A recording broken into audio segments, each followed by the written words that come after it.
So it's the early hours of the morning, so I'll try not to speak too loudly here.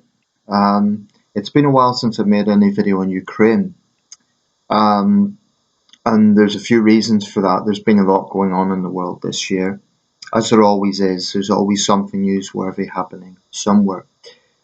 But I think it's fair to say that in 2023, as opposed to 2022, where it really was the main news item, Ukraine has been somewhat sidelined by other issues, a range of other issues. But this still remains a major war.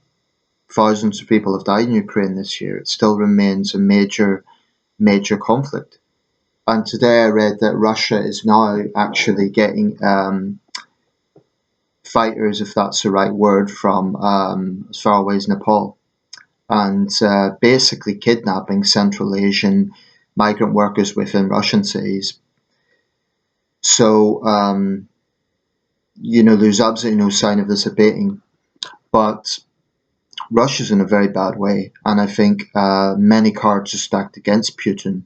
I think that the one thing he has, the one big thing, is the possibility of real war fatigue in the West, in Europe, and in North America specifically. As for the rest of the world, I think there's a lot of countries that are kind of sitting on the fence or the middle ground. They're not forcefully pro-Russia, but they're certainly not pro-Ukraine either. And the sad irony of this is a lot of these are developing countries who are being hit very hard by Russia's actions. I mean, the economic fallout from this, the grain exports and so on, all of this comes down to Russia's decision to invade Ukraine. But Russian propaganda, unfortunately, remains quite powerful in many parts of Africa and Asia, and that's a tragedy. I've just been looking at CNN, and Slovakia has just had its presidential election, and it describes the pro-Kremlin candidate as winning. Now, that may be a slightly blunt way of putting it. I understand that he favours some sort of peace negotiation with Russia, and this is an interesting thing because Slovakia is very pro-Ukraine, and it's a small country, but it's done a lot for Ukraine, as has Poland, as has a lot of those countries in Central Europe. But the argument is that simply sending weapons to Ukraine will only prolong the war.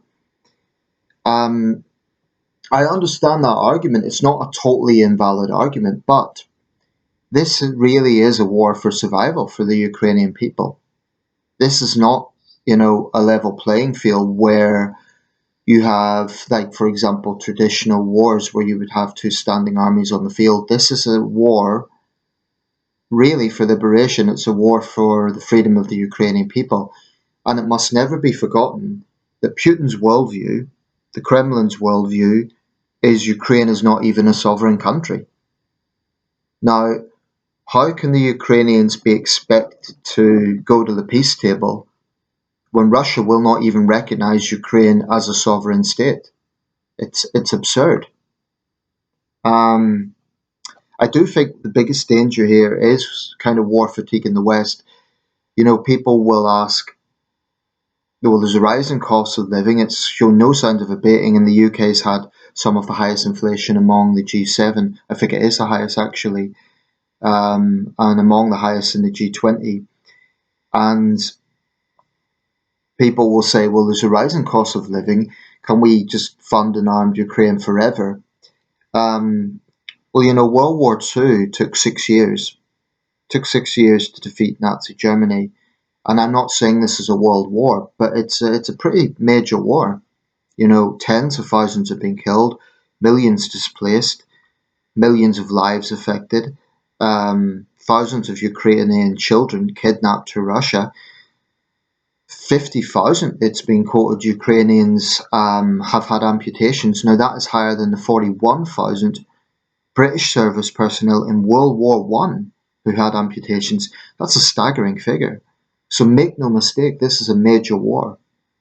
And I think it's, like what Syria was in the 2010s, maybe Ukraine is in the 2020s. It's kind of a mini world war going on in that part of the world because of the global implications.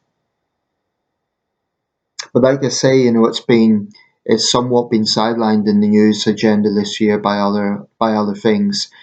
And there's been a lot happening in the world in 2023.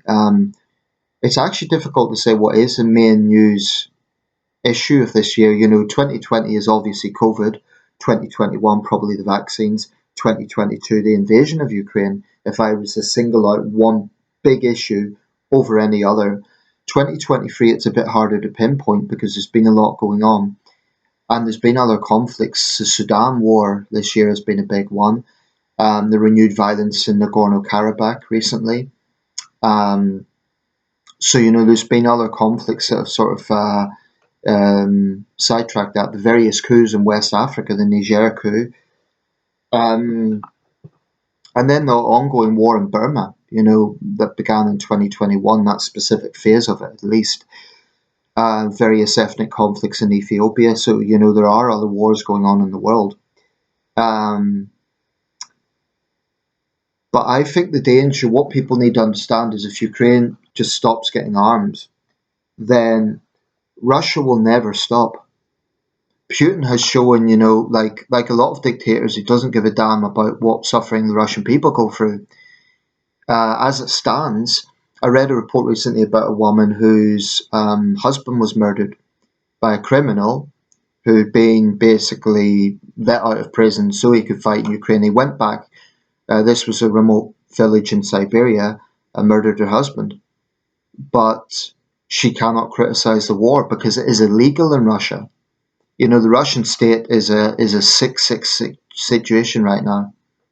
It really is a mafia regime that runs that country, or at least it may as well be.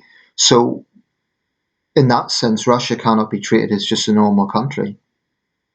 I'm not saying it's the only thug regime out there. Obviously, it isn't. But people approach this, especially neutral countries, like just two feuding parties, and they're underestimating the nature of the Russian regime. Now, there are things that don't help the Ukrainian PR. For example, recently there was that 98-year-old former Nazi who was basically held up in the Canadian Parliament. Mr. Rota, the Canadian speaker, announced his name, and there was an applause for him. Well, later transpired he'd been basically fighting with Nazis during World War II. A lot of Ukrainians did. I mean, that's a fact of history. But this was an honest mistake. Mr. Rota has resigned. Trudeau's apologised. It was an embarrassment. Now, it was foolish. They should have done their homework on this guy, especially given his age. He was a World War II veteran. They should have done their homework. Ukraine had some of the most brutal fighting in World War II and some of the worst atrocities. And there was Ukrainians who were pro-Nazi. There's no getting away from that. The problem is that this sort of incident will be picked up on by Russia apologists. So look, the West funds Nazis. The West supports Nazis. The big difference is, and what they will not say, is this was an honest mistake. Trudeau's apologised, Mr. Rota's resigned. It was an honest mistake. That's very different from the ideological support for Russian proto-fascism, which really is what it is. And these people who talk about Ukrainian Nazis, they've got not a damn thing to say about Russian neo-Nazis. The various far-right groups operating in Russia, some of them are very vicious. They will attack anyone of Central Asian appearance viciously on the streets of Moscow or St. Petersburg or Novgorod or any of the other Russian cities. So the hypocrisy is sickening, and the victim blaming here is beyond reprehensible. Beyond reprehensible. They will. I'm sure you can find neo-Nazis in Ukraine. There's neo-Nazis in every European country, including the UK. But for Russia apologists to be talking about Ukrainian Nazis, just the hypocrisy of that makes me sick. Also, the other fact to consider is when a country is invaded, that's a collective struggle. So Ukrainian liberals will have a joint cause against Russia along with maybe some Ukrainian racists. It's that's what happens when a country is invaded. It's a collective struggle. So the distortion that's going on is absolutely sickening. Um, I think the Ukrainians have to. I mean, Zelensky's doing what he can do as president. He has to keep pitching for support because Ukraine is not a particularly wealthy country. It needs his support. They can't fight Russia on their own. And I think it's a very difficult thing for Kyiv because they know that they've got no choice but to keep asking. Other countries, obviously have to put their own defences first. So there is a practical question about this. But I'm pleased that Rishi Sunak and Olaf Scholz and Macron and Maloney have sort of made a joint, I don't think it was necessarily a joint statement, but this collective position that if Putin is banking on fatigue, that's a mistake. I'm pleased that Sunak has followed the tough policies of Johnson and Truss regarding Russia, because the absolute worst thing would be for Russia to get the notion that Ukraine's allies will just give up. And, they will jump on anything. There was recently a feud between Poland and Ukraine over grain issues. But, really, that is small fry compared to their vested interest in opposing Russian brutality. Because Poland knows that whatever arguments they have with the Ukraine, they are also at risk from Russian aggression. That's a reality.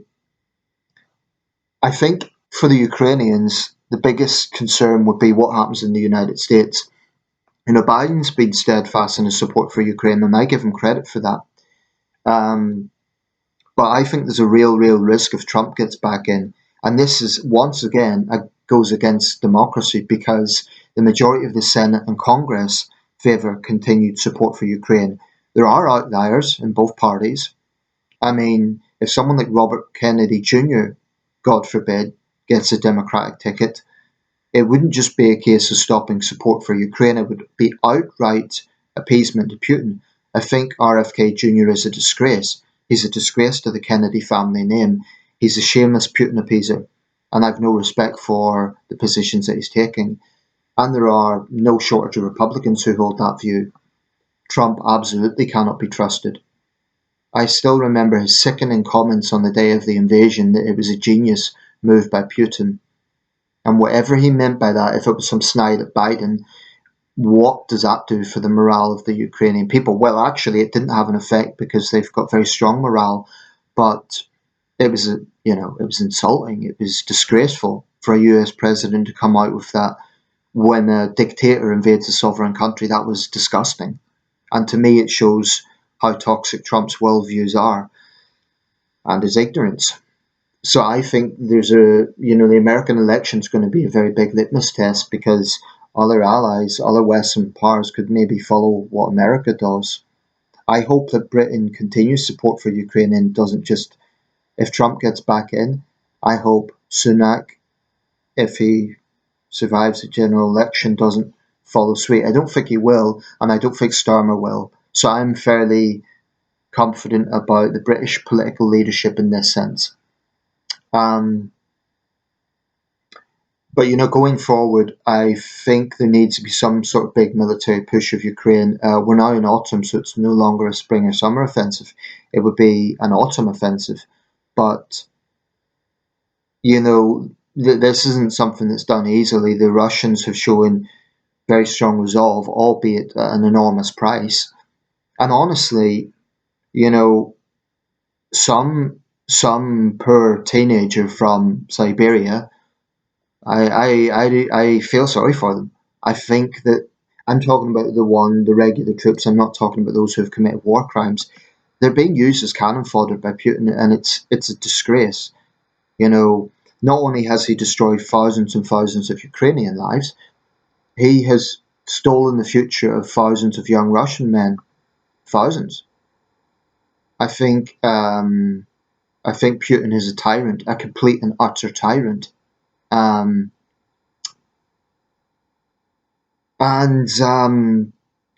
I just hope that Ukraine prevails.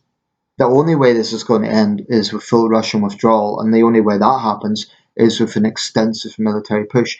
I don't think that it's reasonable or realistic to tell the Ukrainians, go to the peace table, whilst Russia is basically saying, we demand a large part of your territory. What country on earth would do that? Take India, for example. I would put this to the Indians, who are sitting on the fence. If you had a war with Pakistan, and Pakistan, for the sake of argument, was to say, okay, we're going to take Rajasthan state, and I know they're not saying that, I'm just using this as an analogy, and there's some really bloody war between India and Pakistan, would India give up Rajasthan state? Of course not. Of course not. Well, why the hell should Ukraine give up a big chunk of its territory in the Donbass? That's totally unreasonable. I think the only way this ends is with Russian withdrawal. It may well be that the Ukrainians need to do something like have a minister for Russian speakers or something that can, counter Russian propaganda. The Russian speakers are persecuted, something along those lines. I don't know, but I am not convinced that this war ends by just forcing the Ukrainians to give up a big portion of their territory. Because even if that happens, right, all that will happen is there would be a guerrilla war. If Zelensky to me has shown real courage and leadership, but if he was to, do a deal with the Russians, then the Ukrainian people themselves would launch a guerrilla war. This is what happens when a country is invaded. And I will say it, we invaded Iraq. And what happened? There was a guerrilla war against British soldiers. Now, I don't think it's the same thing exactly, because we never questioned Iraq's very existence as a sovereign country. It was a disastrous policy, but there was never a question of Iraq's actual existence as a nation state. It was a case of we're removing a tyrant, but it was a disastrous foreign policy. But I think this is a unique situation because Russia is questioning Ukraine's very existence. Anyway, I'm going to wrap this up, but there's a lot of other things going on in the world right now, so it may seem that Ukraine is now on the sidelines, but this is very much still a major war, and the Ukrainian people continue to suffer. The Russian people are suffering, not as much, but they are suffering, and it all comes down to this tyrant in the Kremlin. I mean, when Prigozhin died, I certainly didn't shed any tears. He was a thug. He was responsible for a lot of bloodshed. But, the Russian state is full of thugs, quite frankly. Putin's the leading thug, but there's others. There's the Chechen leader, Ramzan Kadyrov, He's just as bad as Prigozhin. And there's others. So I don't know how this is going to end, but I think the day that Russian forces withdraw will be a wonderful day. But, and it's happened before. I mean, look at the Americans in Vietnam. So it's this idea that the superior power will therefore, be destined to win is not always the case. There has been several cases in history where the stronger country, the bigger army has left in humiliation. So it could happen. This is why I think that withdrawing support for Ukraine would be a mistake. I I think obviously any country has to put its own defences first, but in this case, what has to be understood in Europe is Russia poses an existential threat to all of us, and I don't think that's paranoia. Look at what happened at Salisbury. Look at Russia's nefarious activity in espionage. Russia, under Putin, is an existential threat to Europe, and I would argue to the world, but particularly to Europe. So I'm just going to close by saying Slava Ukraini. That's how I feel about this. And I think Putin apologists are absolutely on the wrong side of history, and their worldview to me is just twisted. Twisted. Ukraine must prevail.